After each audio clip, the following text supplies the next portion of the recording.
अनुराग भदौरिया, इस पूरे विवाद को आपने देखा, क्या आपको लगता है कि ये विवाद अवॉइड हो सकता था? सम्मान होता है। मैंने ये जो शब्दों का इस्तेमाल हुआ, जो अधीर रंजन चौधरी जी ने बोला, वाक्य गलत है। और देश की राष्ट्रपति जी के बारे में क्यों, किसी भी महिला के बारे में इस तरह का शब्दों का इस्तेमाल नहीं होना चाहिए। वो क्यों नहीं ये बोल रहे हैं? किसी भी महिला के बारे में नहीं होना चाहिए। सवाल चूंकि वो भारतीय जनता पार्टी ने सपोर्ट किया था इसलिए, अरे राष्ट्रपति जी के लिए तो आप कर ही नहीं सकते। मैं कहता हूं किसी महिला के लिए नहीं कर सकते आप, ये क्यों नहीं आप बोलते आप? दूसरी बात, सवाल ये उठता है कि जब पार्लियामेंट के अंदर में पार्लियामेंट सदन, ईरानी के लिए क्या शब्दों का मेरी प्रयोग बात किया सुनिए याद है ना, आपको? अरे मैं क्या कहा मालूम है? संजय निरुपम नाचने वाली कह गए थे, मैंने बोल दिया। याद है आपको? अब ऐसे तो बहुत मैं गिना दूं, फिर बीजेपी के नेता ने क्या क्या बोला था, क्या कहा वो बता देंगे। क्या क्या बोला था कांग्रेस के नेता के? आप बताइए, आपने बोला, बताइए। मैं बोल दूंगा ना, अभी बोल रहा हूं, सुन लो, बोल रहा हूं, अब रुक जाओ, बोल रहा हूं, अब बोल रहा हूं, रुक जाओ। आपके एक हैं मंत्री बने कैबिनेट के उत्तर प्रदेश में, नाम याद है उनको? हाँ बताइए। शंकर सिंह, क्या उदय, मैं नाम बता रहा हूँ, उदय, मैं बना, अरे उनका नाम दयाशंकर सिंह। उदय शंकर कोई मंत्री नहीं है, सुना, दयाशंकर सिंह कैबिनेट मंत्री हैं। दयाशंकर सिंह, उन्होंने क्या एक पूर्व मुख्यमंत्री के बारे में बोला था, याद है आपको? और उसने क्या कहा था? अरे मैं जो पूछा, उसने क्या कहा याद है? फिर महिलाओं को क्या, महिला कैसी बातें करो, उसने क्या कहा था, उसने क्या कहा था? महिलाओं के सम्मान की बात नहीं करोगे, महिलाओं के सम्मान की बात नहीं करोगे। अगर महिला, मैं कहता हूँ कोई महिला मुझे कुछ कह देगी, मैं पलट के जवाब नहीं दूंगा। मैं गारंटी करता हूँ आपसे, महिला का सम्मान इस देश के अंदर होना चाहिए। कोई महिला आपसे तब तक कुछ नहीं बोलेगी जब तक आप महिला का सम्मान नहीं करोगे। ये हिंदुस्तान की महिला है। देखिए, एक बात तो पक्की है कि जो भदौरिया जी ने कहा है कि किसी भी महिला का अपमान नहीं करना चाहिए। हमारे यहाँ तो यत्र नारेस्तु पूजन्ते रमन्ते तत्र देवता, ये सूत्र दिया गया। महिलाओं का सम्मान होना चाहिए, चाहे वो किसी भी पार्टी के। नंबर 1। नंबर 2, ये बात भी पक्का है प्रेम शुक्ला जी कि सोनिया गांधी जी के लिए भी बहुत गलत भाषा का प्रयोग भाजपा के नेताओं ने किया। भाई संजय निरुपम भी तो आपकी पार्टी से हैं हमारे यहाँ, आप ही के नेता। ये क्या बात है?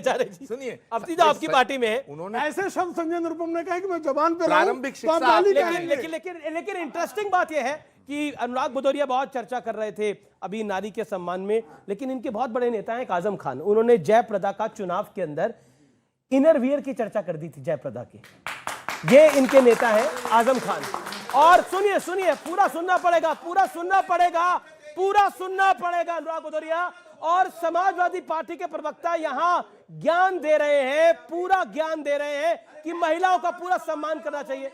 आप बोल रहे हैं ना, इतने व्याकुल क्यों हो रहे हैं? करती है इनकी तरह इतने व्याकुल क्यों हो रहे हैं? अंतिम संस्कार इतने व्याकुल क्यों हो रहे हैं? सवाल किसी का है? महिलाओं के ऊपर सवाल है। राष्ट्रपति द्रौपदी मुर्मू के लिए जो बोला उस पर किसी का सवाल है, स्मृति ईरानी सोनिया गांधी जी पर किसी का सवाल है, तो हाथ खड़ा करे पूछे। दलित बच्ची के साथ अन्याय हुआ, रात के अंधेरे में पेट्रोल डाल के अंतिम संस्कार कर दिया, उसका भी सवाल पूछिए।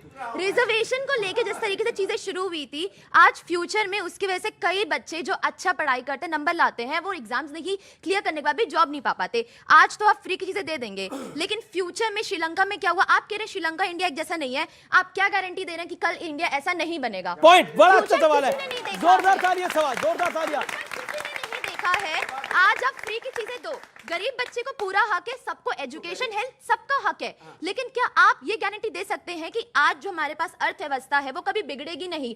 कल को हम फ्यूचर जनरेशन है, हमें वो उठाना पड़ेगा। बड़ा अच्छा सवाल है। और मैं बताता हूं इनका जो पॉइंट है, जैसे रिजर्वेशन होती है उसके अंदर एक चेकलिस्ट होती है, फ्री का सामान बांटने में भी पॉलिटिक्स में एक चेकलिस्ट होनी चाहिए। जवाब सही सवाल आपने उठाया है, और आपको डंके की चोट पे बोलना चाहिए था। ये जो बीजेपी सरकार है, ये अन्याय करती है हम लोगों के साथ में। इसने हम लोगों को, इनको जो बोलना बोलेंगे, हम लोगों को रोजगार दे देती। आज आप लोगों को रोजगार दे देती तो शायद इस चीज की जरूरत ही नहीं पड़ती। ये ना रोजगार देने की बात करती है, ना महंगाई की बात करती है।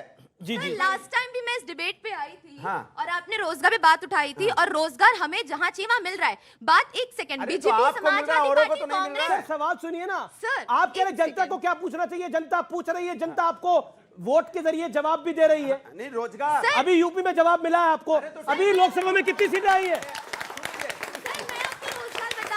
मैं आपको बताऊं सर, हम युवाओं को रोजगार जहां चाहिए वहां मिलता है, इंटर्नशिप्स मिलती है गवर्नमेंट की, उस पे अगर हम जाना चाहे मिलता है।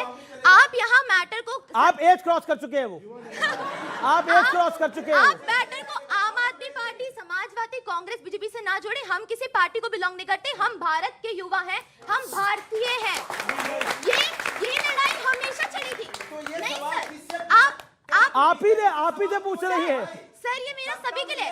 ठीक है, आप ठीक है, कभी ठीक है। इनसे लड़ेंगे, आप कभी इस चैनल पे इनसे लड़ेंगे, कभी चैनल पे उससे लड़ेंगे, लेकिन हमारे जवाब तो नहीं मिलते ना सर। देखिए देखिए, ये जनता, अरे ठीक है, नहीं नहीं, अच्छा ठीक है, देखिए ये मैडम भी कुछ कहना चाह रही है। सवाल उसने बोला कि सारी पार्टियों से है, किसी एक पार्टी को टारगेट नहीं कर रही वो। अरे आप इतना अरे, व्याकुल क्यों हो रहे? उसने बोला कि सवाल एक पार्टी से नहीं है, सबसे क्या आगे जाके आप जबरदस्ती, ये बीजेपी की तरफ ना हो, आप चाहते हैं बीजेपी की तरफ हो जाए, आप बार बार बोलते हैं बीजेपी बीजेपी बीजेपी, वो है नहीं उनकी तरफ, लेकिन आप इतने व्याकुल हो जाते हैं जैसे जैसे जैसे शिवपाल यादव बीजेपी नहीं जा रहे, लेकिन अब कह रहे हैं चले जाओ चले जाओ चले जाओ चले जाओ चले जाओ। यही है आपकी कहानी। शिवपाल यादव बीजेपी नहीं जाना चाहते, लेकिन कहते हैं सम्मान जहां मिलता है जाओ जाओ जाओ। ओके, अच्छा मैं बोलता हूँ, आपने जोड़ दिया, ओके, मैं आ रहा हूँ। इसलिए ओके, आपको खबर है, इसके लिए आपको बधाई। अमित जी जो हमारी बहन ने क्वेश्चन पूछा उसका जवाब मिलना चाहिए। हमारी अर्थव्यवस्था जो है बहुत ही स्ट्रांग है। कोविड पेंडेमिक के कारण निश्चित रूप से पूरे विश्व की अर्थव्यवस्था प्रभावित हुई है, लेकिन अपनी अर्थव्यवस्था की तुलना अगर हम लोग बांग्लादेश, पाकिस्तान और नेपाल और श्रीलंका से करें तो ये भी उचित नहीं है। अपने पास जो फॉरेक्स रिजर्व हैं, अपने पास सफिशिएंट फॉरेक्स रिजर्व हैं। कमियां आई है, मैं ये नहीं कहता हूं कमियां फॉरेक्स रिजर्व में नहीं आई, लेकिन इतने कमियां नहीं आए कि जिससे हमारी अर्थव्यवस्था जो है बेपटरी हो जाए।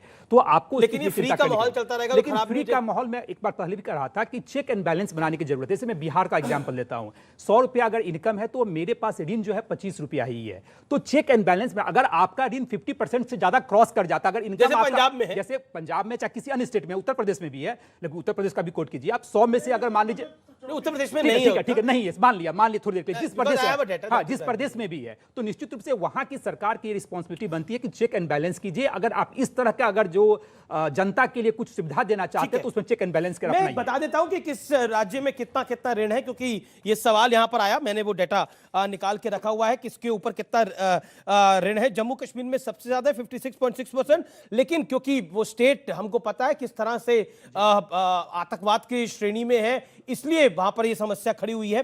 पंजाब में 53% से ज्यादा है, सबसे ज्यादा है। गुजरात में 21% है, महाराष्ट्र में 20% है, राजस्थान में 42% है, पश्चिम बंगाल में 38% है, केरल में 38% है, बिहार में 38% है, आंध्र प्रदेश में 37% है। इन सब में सबसे ज्यादा अगर बुरा हाल किसी राज्य का है तो वो पंजाब का हाल है, और उसके बाद राजस्थान और पश्चिम बंगाल आते हैं। That's the point. मैं सीधा आता हूं क्योंकि बहुत बड़ी चर्चा हुई और बार बार ये कहा गया कि ये ऑडियंस जो है ये बीजेपी की तरफ की बात कर रही है। प्रेम शुक्ला, ये ऑडियंस भी आपकी है और ऐसा आरोप लग रहा है। दूसरा आरोप ये लगता है कि ईडी भी आपकी है, तीसरा आरोप लगता है कि सीबीआई भी आपकी है। तो क्या क्या है आपका, ये बता दीजिए। पूरा भारत हमारा है, पूरा भारत देश हमारा है, वो हमारे ही लोग हैं सब। अब लोगों को देखिए, हर किसी को जो है, अब कह रहे शिवपाल भी आपके हो गए हैं। अब ये शिवपाल जी हमारे हैं, ये भेज रहे हैं बार बार, चाचा भी हमारे हैं। कुछ दिन आजम खान को ना कह दें कि हमारे हैं। आचार्य जी, अब मैं आपका रुख करता हूं। आचार्य जी, ये फ्री की पॉलिटिक्स की जब बात होती है तो हम नहीं करते, ये तो फलाना दूसरा करता है। जब ईडी की बात भी होती है तो कहा जाता है ये भी बीजेपी करती है, सीबीआई की बात होती है तब भी बीजेपी करती है। लेकिन अब तो ये हो गया कि नेताओं को भी बीजेपी मैनेज करके चल रही है। कांग्रेस में कहा जाता है गुलाम नबी आजाद को मैनेज कर रखा है, फलाने जी को मैनेज कर रखा है, सपा में कहा जा रहा है शिवपाल को मैनेज कर रखा है। अगर बीजेपी सब पॉलिटिकल पार्टी भी मैनेज कर रही है तो फिर क्या हो रहा है? मतलब आपकी पॉलिटिकल पार्टी भी अगर बीजेपी मैनेज कर रही है पर भी आरोप लगता है कि हमसे मैनेज्ड है। जयराम रमेश यही कहते हैं।